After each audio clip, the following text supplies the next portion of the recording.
Hello everyone, welcome back to my channel. Unborn love का next episode लेकर आई हूँ। आई नो गाइस, बहुत दिनों बाद आ रही हूँ। I am really sorry. मेरी दादी की तबीयत सही नहीं है यार, उनकी तबीयत बहुत ख़राब है। हॉस्पिटल घर कर रही हूँ मैं।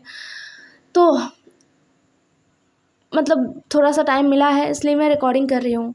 पता नहीं फिर कब गायब हो जाऊँ। बट चलिए शुरू करते हैं आज का episode. I am really sorry for again आप सबको इतना परेशान करने के लिए। इस स्टोरी से मुझे पता है बहुत सारे लोगों का इंटरेस्ट चला गया है, मेरा खुद भी अब कोई इंटरेस्ट रहा नहीं है, बट मैं इसे ऐसे नहीं छोड़ सकती। चलो शुरू करते हैं आज का एपिसोड। पिछले एपिसोड में हमने देखा था कैसे वांग जी ड्रंक हो गया था। उसे नहीं पता कि वो कैसे ड्रंक हो गया, लेकिन वांग जी को ड्रंक होते हुए देखकर विंग का दिमाग एकदम बिगड़ गया था। और साथ में वन चाओ का वांग जी से बदतमीजी करना। विंग ने वन चाओ को लात मारा था और साथ में विंग के पल्टन ने वन चाओ का अच्छे से खातिरदारी किया था। और वो सभी ऐसे वन चाओ का अच्छे से खातिरदारी करने के बाद ऐसे निकले जैसे कि वो एक महान काम करके बाहर निकल रहे हैं। मतलब उनके चेहरे पर वो एक्सप्रेशन था और सभी उन्हें जाते हुए देख रहे थे। किसी में भी हिम्मत नहीं था कि वो आगे आए और किसी को कुछ कहे।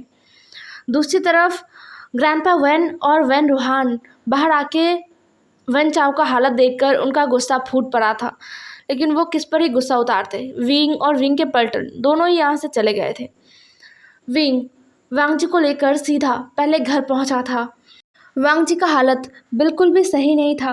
वांग जी पागलपन कर रहा था। वो विंग को टच कर रहा था, विंग के फेस को टच कर रहा था, विंग के नेक को टच कर रहा था और बहुत अनप शनप भी बक रहा था।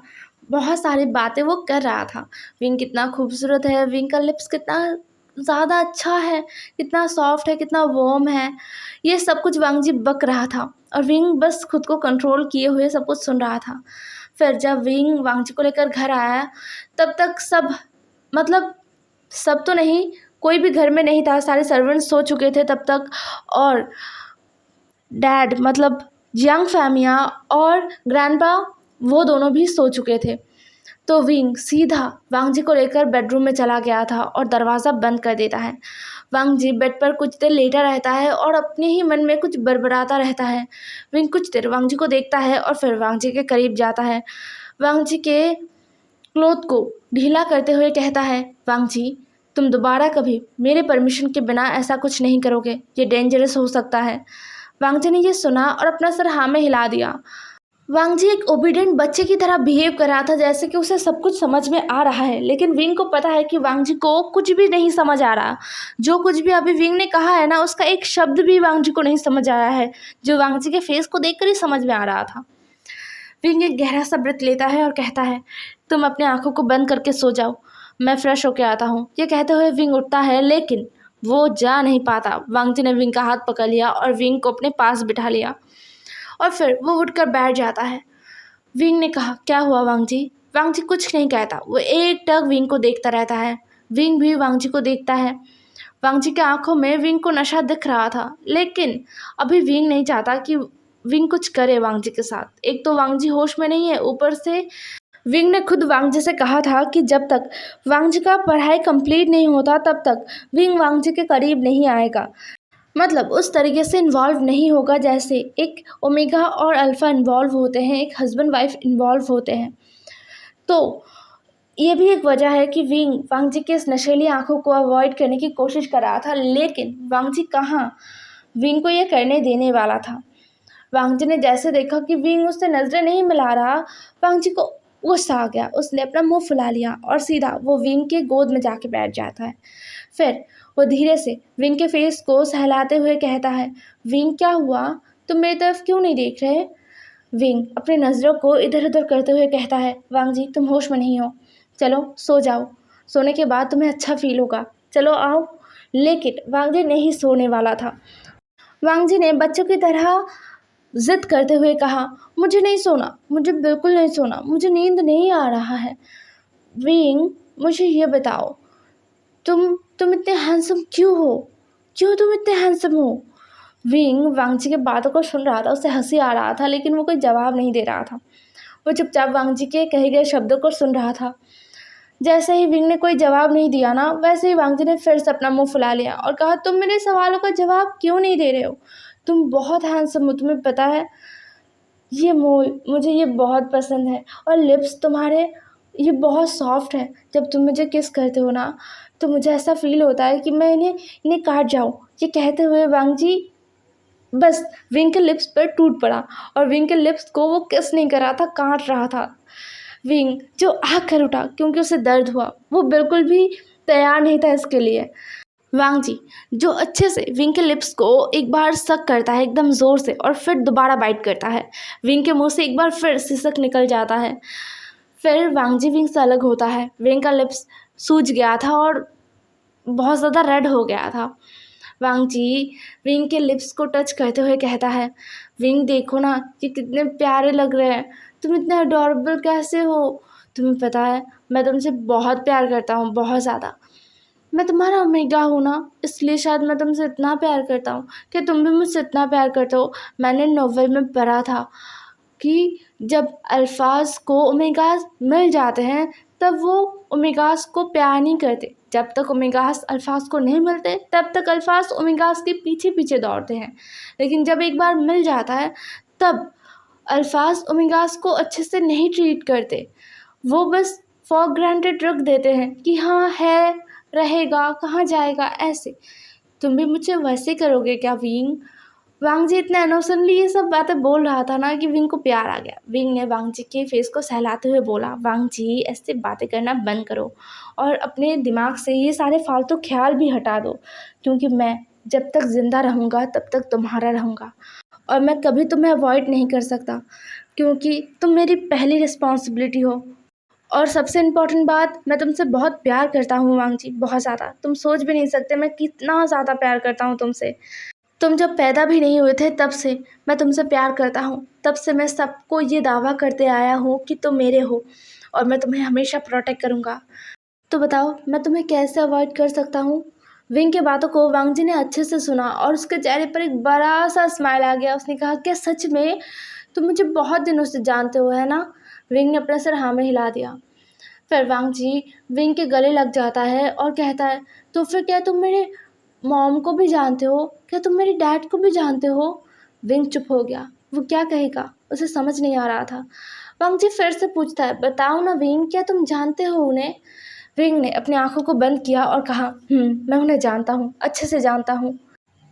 तो वो कहाँ पर है विंग, वो क्या मुझसे प्यार नहीं करते, उन्होंने मुझे क्यों अनाथ आश्रम में छोड़ दिया। और अगर तुम मुझे जानते थे तो तुम मुझे पहले क्यों नहीं लेकर आए, तुम मुझे अपने साथ क्यों नहीं रख पाए। वांग जी के ऐसे इनोसेंट सवाल से बहुत ज़्यादा हर्ट हो रहा था। उसे पता है वांग जी के सवाल जायज़ है, वांग जी भी होश में नहीं है, इसलिए शायद वांग जी के सवालों का जवाब विंग ऐसे दे पा रहा है। लेकिन जब वांग जी होश में होगा और जब ये सारे सवाल वांग जी विंग से करेगा तब विंग क्या जवाब देगा। तब शायद विंग कुछ कह ही नहीं पाएगा। शायद वो ये नहीं कह पाएगा कि वांग जी मैं तुमसे बहुत प्यार करता हूँ, मैं तुमसे उस दिन से प्यार करता हूँ जिस दिन मुझे पहली बार पता चला था कि तुम तुम्हारी मॉम के पेट में हो। मैं तुमसे उस दिन से प्यार करने का दावा करता हूँ जिस दिन मुझे ये न्यूज़ मिला था कि तुम आने वाले हो। और फिर धीरे धीरे मैंने ये बात सबको बताया। सब हंसते थे क्योंकि मैं तब खुद बहुत छोटा था, तब मैं 11 साल का बच्चा ही तो था। सबने सोचा कि ये बस कुछ इमोशंस है जो समय के साथ कहीं खो जाएगा, लेकिन ये मैंने खोने नहीं दिया था वांग जी। मैं कभी खोना नहीं चाहता इस इमोशन को, मैं तुम्हें हमेशा अपने साथ रखना चाहता हूँ। लेकिन हमारा नसीब वो कुछ अलग ही चाहता था वांग जी, हम एक साथ नहीं रह पाए। बचपन से तुम्हें प्रोटेक्ट करना मेरा सपना था, मेरा जुनून था, मेरा प्यार था, लेकिन मैं कुछ भी नहीं कर पाया। तुम खो गए, मुझसे तुम खो गए। लेकिन ट्रस्ट मी वांग जी, मैंने तुम्हें जैसे ही ढूंढा वैसे ही मैं तुम्हें अपने पास लेकर आया। एक पल के लिए भी मैंने इंतज़ार नहीं किया। मैं तुम्हें अपने से दूर नहीं रखना चाहता था कभी भी, लेकिन हमारा डेस्टिनी शायद यही चाहता था। शायद वो नहीं चाहता था कि हम बचपन से एक साथ रहें। लेकिन ये सारी बातें वांग जी से कह नहीं पाया। वो चुपचाप ही रहता है। वांग जी भी नशे में था, इसलिए वो अपने सवालों को खुद ही भूल गया और वो विंग के फेरोमोन को स्मेल करने लगा, विंग के सेंट ग्लैंड को अपने नोज से रब करने लगा। विंग जिससे अपने शरीर में धीरे धीरे हलचल महसूस होने लग गया था, इसलिए विंग ने वांग जी को खुद से अलग करने की कोशिश किया और बोला, वांग जी अभी तुम होश में नहीं हो। बट वांग जी वो कहाँ सुनने वाला था। वो विंग के फेरोमोन ग्लैंड के पास, सेंट ग्लैंड के पास अपना नोज रब करते हुए धीरे से अपना जीभ निकालता है और वहाँ पर लिक करता है, जिससे विंग का पूरा शरीर एकदम ठंडा पड़ गया था। मतलब उसका पूरा शरीर एकदम जम गया था। वो क्या रिएक्ट करे उसे समझ नहीं आ रहा था। दूसरी तरफ वांग जी वो अब विंग से थोड़ा अलग होता है और धीरे धीरे अपने शर्ट को खोलने लगता है, जो कि एकदम ब्लैक शिफॉन का शर्ट था, जिससे वांग जी ने अपने शरीर से बहुत ही आसानी से अलग कर दिया और वांग जी का मिल्क वाइट स्किन बाहर आ गया, जिसे देखकर विंग ने गल्प किया। उसका एकदम हालत ख़राब हो गया वांग जी को देखकर। वांग जी के नेक पर उसका मार्क एकदम साफ दिख रहा था और उसे ये चिल्ला चिल्ला कर कह रहा था कि ये तुम्हारा ओमेगा है, तुमने उसे मार्क किया है तो फिर किस बात का झिझक है, तुम इसके करीब आ ही सकते हो। लेकिन विंग का दिमाग कह रहा था, नहीं, वांग जी का परमिशन लेना ज़रूरी है और अभी तो वांग जी अपने होश में भी नहीं है। अगर होश में आने के बाद वांग जी ने विंग को गलत समझा, लेकिन इतना सारा सोचना भी कोई फ़ायदा क्या हुआ नहीं विंग के लिए।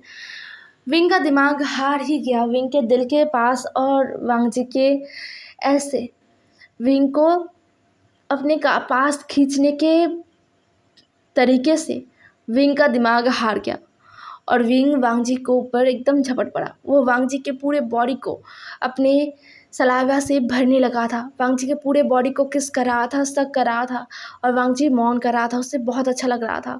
इस बार वांग जी भी विंग को पूरा पूरा सपोर्ट कर रहा था और विंग के साथ वो विंग को भी प्यार कर रहा था, जिससे विंग का एक्साइटमेंट लेवल दुगना हो गया था। बहुत ज़्यादा एक्साइटेड हो गया था वो। विंग ने वांग जी को नीचे लिटा दिया और वांग जी को ऊपर आ गया। फिर विंग वांग जी के फोrehead पर किस करता है और कहता है, Wang ji I love you so much. Wang ji ने भी अपनी नशीली आंखों से विंग को देखा और कहा, I love you too Wing, I love you so much and please मेरे पास आओ। विंग तुरंत अपना सर हाँ में हिलाता है और वांग जी के पास चला जाता है। वो वांग जी को मन भर के प्यार कर रहा था और वांग जी विंग के प्यार को महसूस कर रहा था बहुत अच्छे से। विंग और वांग जी पूरी तरीके से एक दूसरे में घुल गए, अपनी डेली नाइट एक्टिविटी में कहीं खो से गए। विंग जब अपने लिमिट में था तब वांग जी विंग को बस बार बार अपने पास खींच रहा था। वांग जी के आंखों में भी वो अलग सा जुनून विंग देख पा रहा था। विंग को खुद को संभालने में मुश्किल हो रहा था। उसने एक बार फिर वांग जी के मार्क किए हुए जगह पर अपना दांत अपने तीत को बिठा दिया। वांग जी को दर्द महसूस हुआ, लेकिन दर्द से भी ज़्यादा उसे प्लेजर ने घेर लिया था। वांग जी ने भी खुद को कंट्रोल नहीं किया और ना ही वो कर पा रहा था खुद को कंट्रोल। उसने विंग के नेक पर बाइट किया, विंग के सेंट ग्लैंड पर बाइट किया। विंग जिसे थोड़ा दर्द तो महसूस हुआ, लेकिन उसके मुंह से कोई शब्द नहीं निकला। वांग जी तब तक विंग को बाइट करता रहा जब तक उसके माउथ के अंदर कुछ सॉल्टी सा महसूस नहीं हुआ, कुछ नमक जैसा महसूस नहीं हुआ। तब तक वांग जी ने विंग को नहीं छोड़ा और जब वांग जी ने विंग को छोड़ा तो वांग जी ने देखा कि विंग के नेक पर ब्लड था बहुत ज़्यादा। वांग जी जो उसे बिल्कुल भी बुरा नहीं लगता, ऊपर से तो वो खुश हो गया था। वो विंग के करीब आया और उस ब्लड को सक करने लगा। विंग जिसका पूरा शरीर और भी ज़्यादा एक्साइटमेंट में भर गया था। विंग को ऐसा महसूस हो रहा था कि वो शायद अपने रट में है, क्योंकि उसका बॉडी इस तरीके से रिएक्ट कर रहा था जैसे वो रट में रिएक्ट करता होता है। और विंग इस बार खुद को और भी ज़्यादा फोर्सली वांग जी के ऊपर छोड़ देता है। वांग जी दर्द में कराह उठता है, लेकिन ये दर्द बहुत ज़्यादा शांति भरा था, बहुत ज़्यादा प्लेजरिंग था, जिससे वांग जी महसूस कर रहा था। उसके आंखों में दर्द के आंसू तो थे, लेकिन उसके चेहरे पर एक प्लेजर था, उसके लिप्स पर एक अजीब सा सेटिस्फेक्शन भरा स्माइल था।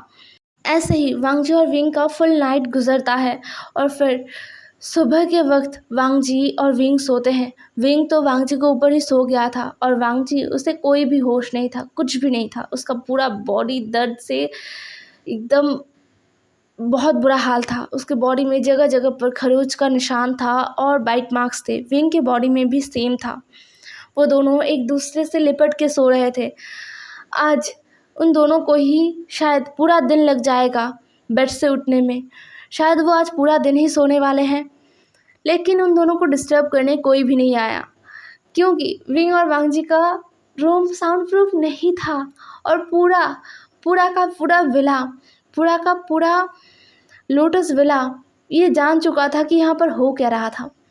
सारे सिंगल लोग तो शर्म के मारे एक दूसरे को देख भी नहीं पा रहे थे, इसलिए सुबह सुबह ही सब अकेले अकेले ही निकल गए थे अपने अपने काम के लिए। मतलब कोई भी घर नहीं रहना चाहता था अभी, और ना ही किसी ने आज ब्रेकफास्ट किया था।